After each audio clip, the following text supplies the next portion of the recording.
but he saw it afar off. He believed God, and it was accounted unto him as righteousness. And in that moment, I began to realize we've been chasing after heroes and bronze busts and Hall of Fame and all these things that we feel are the embodiment of a life of faith. And God is not looking at them, he's looking at us. He says, being that we have such a great cloud of witnesses, you have examples, both great and small. You now are expected to run this race of faith. You are now the burden bearers of this walk of faith. You carry that. You have that burden now. But it's not an unattainable burden. It's a burden that you can do. Why? Because you have Jesus, the author and the finisher of your faith, who will help you get to the finish line.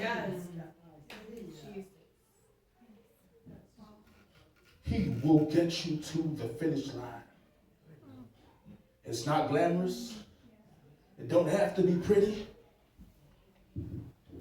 Your obituary doesn't have to read as if you were a head of state.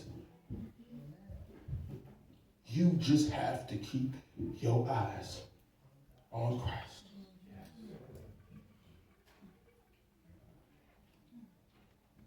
I want to end with this, folks. Knowing what I know now from Jeremy's story. I want to encourage us as believers today to take our eyes off of each other. Sometimes we're even too introspective with ourselves.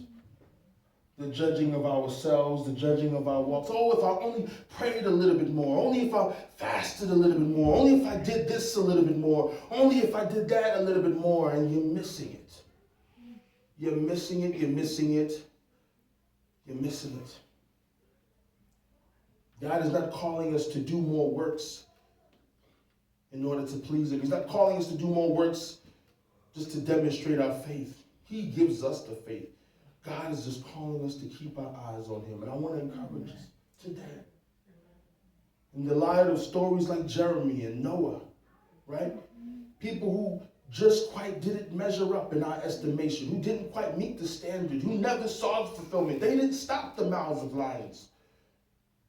But God saw their faith and credited to them as righteousness. I encourage us to now walk in the example of men and women of God like this,